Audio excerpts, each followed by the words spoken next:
আমাকে আমার ফুপি পাঠিয়েছে তার খুকি মেয়েকে নিয়ে যেতে। আমি এই বিয়ে মানি না। তখন তুই কি করবি? ওই যে বললো রাজন ভাইয়া নাকি ওর সাথে কোনো যোগাযোগ করছে না, ফোনে পাচ্ছে না, তাই। এটা হচ্ছে অয়ন এখন যেখানে থাকে সেই অ্যাড্রেসটা। তোমার ফ্যামিলিতে এত বড় ক্রাইসিস চলছে? ওর নাম তো অয়ন।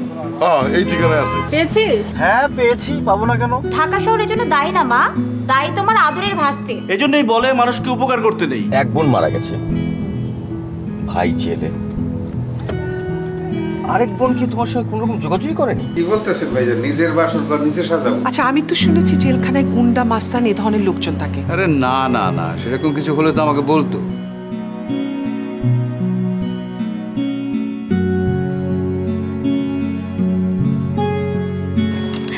থ্যাঙ্কস। ওয়েলকাম। ওয়েলকাম কেন? বাসায় আসবে না? আব্বুর সাথে দেখা করবে না? অন্যদিন, বললাম না একটা ঝামেলা আছে। আব্বু তো প্রায় তোমার কথা বলে, তুমি আর কবে আসবে? কতবার বললাম টঙ্গী ছেড়ে ঢাকায় চলে আসো, তুমি তার আসলে না। ঢাকা থেকে টঙ্গী তো খুব বেশি দূরে না, আর বাইক নিয়ে তো প্রতিদিনই আসি। চাচাকে সালাম দিও। পারবো না। কেন? আব্বু যদি শুনে তুমি আমাকে নামিয়ে দিয়ে গেছো আর বাসায় আসোনি, তাহলে আব্বু অনেক রাগ করবে। আফটার অল তুমি আব্বুর ক্লোজ ফ্রেন্ডের ছেলে। তাহলে সালাম দেওয়ার দরকার নাই, আবার যখন আসবো সুযোগ বুঝে দেখা করে যাব। ওকে, বাই।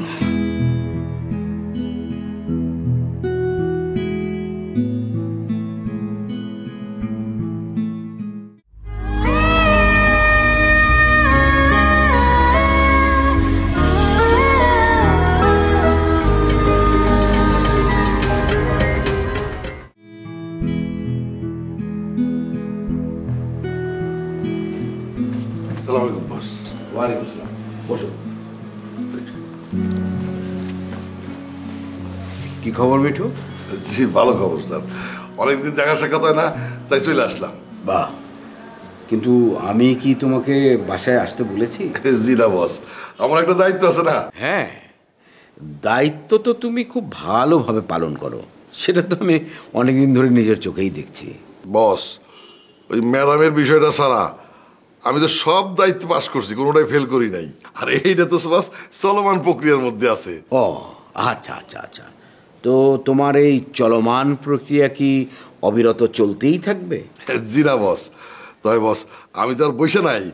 ম্যাডামের ভাইয়ের কেসটা নিয়ে তো আমি মুভ করতেছি, সেটাও তো কম গুরুত্বপূর্ণ না। কিন্তু বস, আসলে আমরা কি করতেছি বুঝতে পারছো না? তোমাকে কিচ্ছু বুঝতে হবে না, আমি যা বলবো তুমি শুধু তাই করবে। জি বস, তাহলে আমি এখন কি করব বস? তুমি এখন বাড়ি চলে যাও। জি বস, কিন্তু বস বাড়িতে যে আমি কি করব? বাড়ি গিয়ে কি করবে? বসে থাকবে। নাকি তোমার বাড়িতে বসে থাকতে ভালো লাগে না? তবে স্ত্রীর সাথে বেশি ঝগড়াঝাটি করলে বাড়িতে তো বসে থাকতে ভালো লাগার কথা না। তুমি কি তাই করো নাকি? জি না বস, আমি সেই রকম পুরুষ না। তাহলে তুমি কিরকম পুরুষ? বউ আমার মুখের উপর কথা বলবো, তাই সেই সুযোগ আমি দেই না। ওগো লাই দেয় আহম্মকরা। ঠিক আছে, তুমি এখন যাও। জি বস, আসি। আসসালামু আলাইকুম।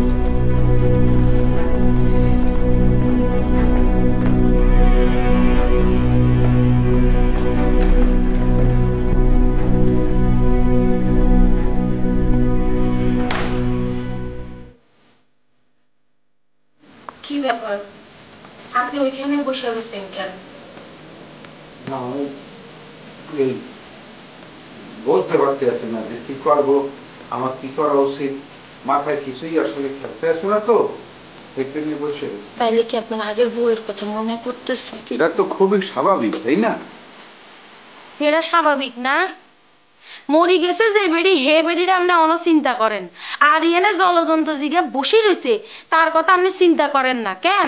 আসেন এদিকে, আসেন।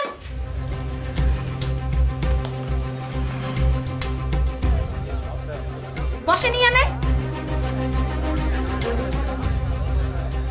কি কানে কি ভুল হলাম নাকি তুমিই বলতে আছো?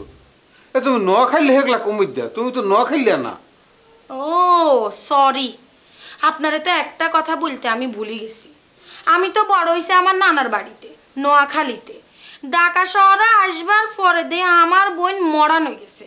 হিতি নোয়াখালী ভুলি গেছি, হিতি নোয়াখালী ক না হিলা। আমিও এখন স্মার্ট এবারলাই বলে শুদ্ধ কই, কিন্তু আমনে চান্দুয়ার লগে যে পরিমাণ বরিশাল চালাইতেছেন আয় তো আর নোয়াখালী আটকা দেখতাম হারি না, হেলা আয় অন আমরা লগে নোয়াখালী শুরু করছি।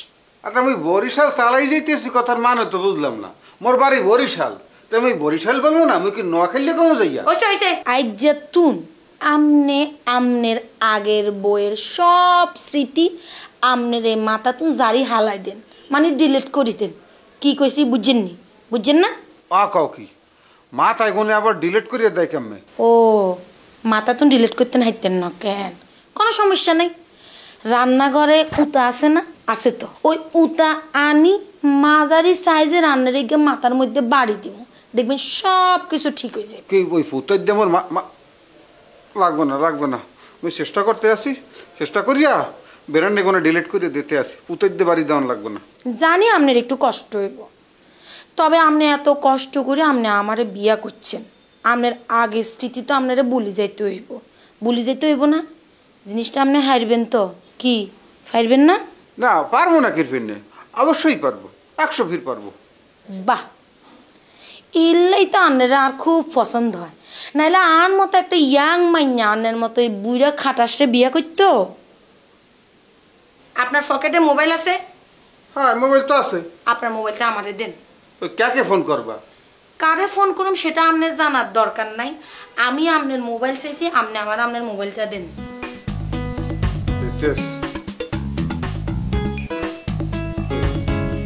আমরা বিয়া করছি, সেলফি তুলুম।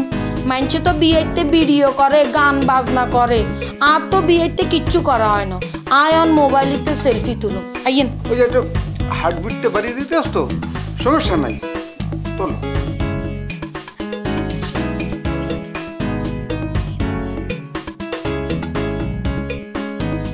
ও মাগো, ছবিতে দে তোর চোখের মধ্যে গোড়াই জ্ঞান। কই সাই ও মা, তোর চকিতে দে গোড়াই গে কি আসাই? ও মা আইনা আনা দে হুনা, না এলে তেল টাচ করিও না, তাইলে আইনা কিন্তু ঠরি যাইব। কই আইনে কখন ডারে এদি কই এলানি? ওইসে বরিশালে কয় এলানি, নোয়াখালীতে কয় আইনা।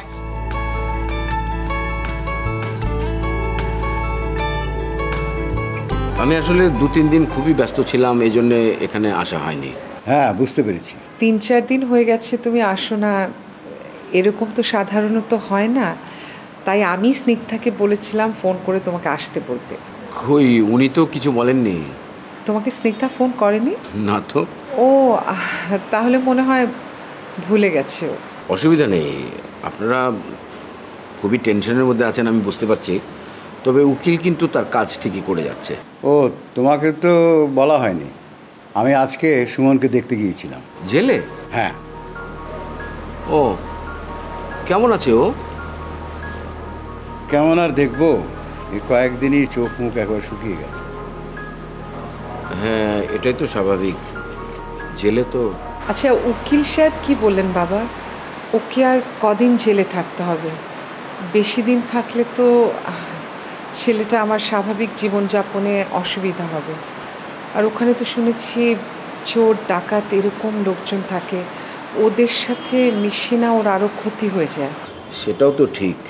আচ্ছা বাবা, তুমি কি একবার উকিল সাহেবকে এখানে আনতে পারবে? তার সঙ্গে কথা বলে দেখতাম, তার কথাগুলো শুনতাম। কথা বলতে চান উকিলের সাথে? ঠিক আছে, কথা বলবেন।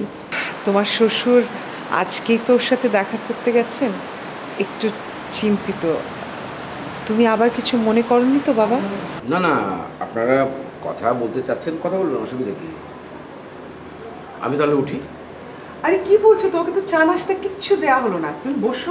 না না না, আজকে চা নাস্তা খেতে পারবো না, আমার খুব জরুরি একটা মিটিং আছে বাইরের সঙ্গে। আরে না না, বসো বাবা, তুমি কিছু না খেয়ে চলে যাবে, এটা হয়? আজকে আরেকদিন এসে খেয়ে যাবো। আচ্ছা, আসসালামু আলাইকুম।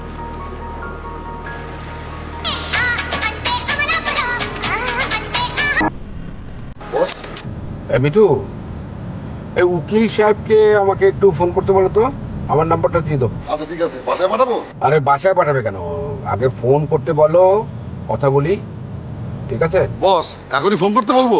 আচ্ছা ওকে বস।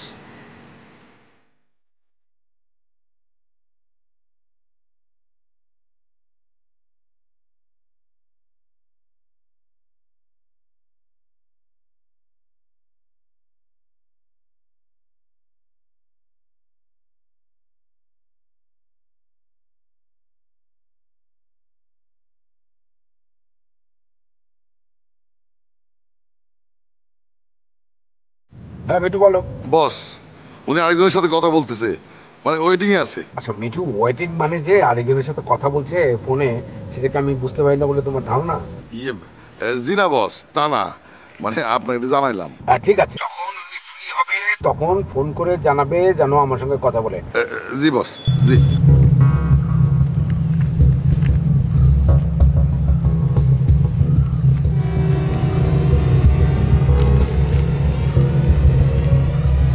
আপনার কাঙ্ক্ষিত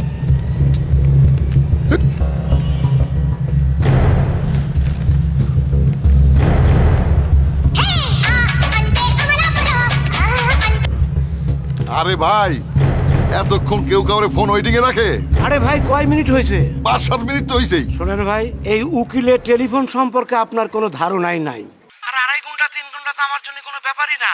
শোনেন, মক্কেলের কেস হিস্টোরি টেলিফোনেই শুনতে হয়।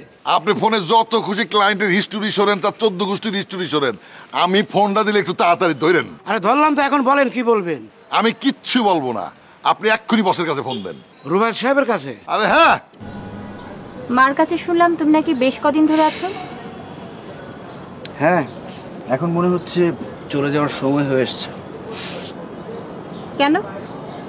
আমি এসেছি বলে? হ্যাঁ। এত ফালতু চিন্তা তোমার মাথায় আসে কোথা থেকে বলো তো? তুমি কেন ভাবছো যে আমি তোমাকে তাড়াতে এসেছি? ইতিহাস বলে তো একটা কথা আছে, তাই না? মানে আমি কখনোই তোমাকে তাড়াতে চাইনি, বরঞ্চ তুমি থাকলে তো আমার ভালোই হয়, মজা করে ঝগড়া করা যায়। এখন কি ঝগড়া করতে এসছো? আরে না। কদিনের ছুটিতে এসছো? এই তো 10-15 দিন। ও,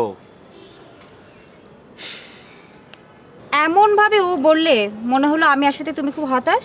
হতাশ বা উচ্ছ্বাস কোনোটাই না, হওয়ার কারণও নেই। কি ব্যাপার বলো তো, তোমাকে এবার খুব অ্যাবসেন্ট মাইন্ড মনে হচ্ছে, ঘটনা কি? কোনো ঘটনা নেই। আমার মনে হয় তুমি মিথ্যে বলছো। তুমি তো আমাদের বাসায় এতদিন থাকো না। তুমি যখন আমাদের বাসায় এতদিন ধরে আছো তখন আমি গেস করেছিলাম তোমার কিছু একটা হয়েছে। Any problem? না, কোনো প্রবলেম নেই। আচ্ছা ঠিক আছে, এখন তাহলে আমি আসি। আসি মানে? কোথায় যাচ্ছো? চলে যাচ্ছি না, বাইরে যাবো একটু। আপনাকে আমি কি বলছি আপনি কি বুঝতে পারছেন? জি।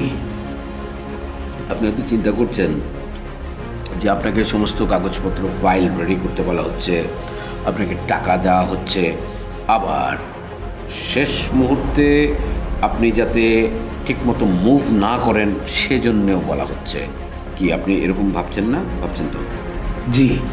আপনি এমনটা করবেন তার কারণ আমি চাই না যে ছেলেটা জেল থেকে বেরিয়ে আসুক। আমি এই কথাটা আপনাকে কেন বলছি জানেন? আমি একটা বিষয় জানি যে দুটো প্রফেশনের কাছে কোনো কথা গোপন করতে হয় না, একটা হচ্ছে ডাক্তার আর একটা হচ্ছে উকিল, তাই না? জি। কারণ আমার একমাত্র ছোট বোনের সাথে এই ছেলেটার একটা সম্পর্ক আছে, কারণ আমি চাই না এই ছেলেটার সাথে আমার বোনের কোনো সম্পর্ক থাকুক। আপনি হয়তো মুখে জি জি জি বলছেন, কিন্তু মনে মনে ভাবছেন যে আমি এতটা নির্দয় কেন হচ্ছি। মানে ওকে মাফ করে দিলেই তো হয়, আমার বোনের সাথে ওর সম্পর্কটা থাকলে অসুবিধাটা কি? কোনোভাবেই এটা মেনে নিতে পারি না, কারণ আমি আমার বোনের জীবনে বিপর্যয় নেমে আসুক এটা তো কখনোই চাই না। এই ছেলেটার কিছু খারাপ অভ্যাস আছে, সে ড্রাগ অ্যাডিক্টেড। এরকম একটা ছেলের সাথে আমার বোনের সম্পর্ক থাকবে এটা তো কখনোই মেনে নেওয়া যায় না, কি বলেন? হ্যাঁ, আপনি তো ঠিকই বলেছেন, ওর আচার আচরণ দেখে তো তাই মনে হচ্ছে। না না, আপনার কি মনে হচ্ছে সেটা বিষয় না, আমি যেটা বলছি সেটাই হচ্ছে সত্য। এমন একটা ছেলের সাথে আমার বোনকে যদি সম্পর্কটা আমি স্থায়ী করতে দিই তাহলে নিজের পায়ে নিজের কুড়াল মারা হলো না, কি বলেন? হ্যাঁ, তা তো অবশ্যই। সেজন্যই বলছি আপনি কাল সমস্ত কাগজপত্র ফাইলবন্দি করে চলে আসবেন, আমি আপনাকে আমার শ্বশুরের কাছে নিয়ে যাব। সেখানে আপনি বলবেন যে হ্যাঁ আপনি ব্যবস্থা করছেন যত তাড়াতাড়ি সম্ভব ছেলেটাকে বেল করানোর, রাইট? কিন্তু ফাইনাল হিয়ারিং এর দিন জজ সাহেবের কয়েকদিন ধরেই আমি তোমার মোবাইলে বারবার চেষ্টা করছিলাম, কিন্তু কোনোভাবেই তোমাকে পাচ্ছিলাম না। তুমি কি তোমার মোবাইল নাম্বার চেঞ্জ করেছো? না, বন্ধ করে রেখেছি। কেন খুঁজছিলে বলো? আসলে সুমনের বিষয়টা শোনার পর থেকে আমার মনে হলো যে তোমার কাছ থেকে পুরো ঘটনাটা শোনা দরকার। কি ঘটনা? শুনলাম ও নাকি খুন করেনি। তুমি ওকে ফাঁসানোর জন্য যে ছেলেটা মারা গেছে তার ফ্যামিলিকে নাকি উস্কানি দিচ্ছ। তার মানে এই কথা জানার জন্য তুমি আমাকে খুঁজছো, তাই তো? দেখো নি, সুমনের ব্যাপারে আমি তেমন কিছুই জানি না। Thank you. সুমন পাপ্পাকে ধাক্কা দিয়েছে কি দেয়নি সেটা আমি দেখিনি, আর পাপ্পার ফ্যামিলির সাথে আমার কোনো যোগাযোগ হয়নি। ও আচ্ছা, ভাবিরও কোনো খোঁজ পাওনি না? না। আশ্চর্য, একটার পর একটা ঘটনা ঘটেই যাচ্ছে, অথচ এখনো তার কোনো সন্ধানই পাওয়া যাচ্ছে না। এদিকে রাজন ভাইও হুট করে আসলো, আবার কাউকে কিছু না বলে হঠাৎ করে চলেও গেল। এটা নিয়েও ভাইয়া অনেক বেশি টেনশনে আছে। তাই নাকি? হ্যাঁ, জানো ভাইয়া এত বেশি ফেড আপ থাকে ইদানিং, ঠিকমতো অফিসে যাচ্ছে না, ঠিকমতো খাবার দাবারও খাচ্ছে না। ইভেন অফিসের স্টাফকেও যদি ফোন দেয় তাদেরকে সমানে ধমকাধমকি করছে। কি যে হবে, আমি ভাইয়াকে নিয়ে খুবই টেনশনে আছি। তোমার ভাইয়ের ভুলটাই তো সেখানে। ওই ফ্যামিলি নিয়ে তাকে এত ভাবতে হবে কেন? উনি কি মনে করেন যে সামান্তা ফিরে আসলে তার সাথে আবার সংসার করবে? আমি তোমার সাথে এই ব্যাপারে কোনো কথা বলতে চাচ্ছি না। সেটাই ভালো। কিন্তু আমি একটা জিনিস বুঝতে পারছি না, তোমার এখানে আসার উদ্দেশ্যটা কী ছিল? মানে আমি সুমনকে ফাঁসিয়েছি কিনা এটা জানার জন্য? অয়ন, তোমার প্রশ্নের উত্তর কিন্তু তুমি আগেই দিয়েছো। বিষয়টা সুমনের মধ্যেই সীমাবদ্ধ নয়। ভাইয়া অনেক বেশি টেনশন করছে, আর এই জন্য ভাইয়াকে নিয়ে আমি অনেক বেশি টেনশনে আছি। That's it. আমি আরো ভাবলাম যে সুমনের সাথে তোমার... আচ্ছা চলো আমরা এখন উঠি। তুমি কি আমার কথা রাগ করলে নাকি? আরে না না, রাগ করবো কেন? সন্ধ্যা নেমে আসছে, আমাদের যেতে হবে। ভাইয়া আবার বেশি দেরি হলে টেনশন শুরু করবে। চল।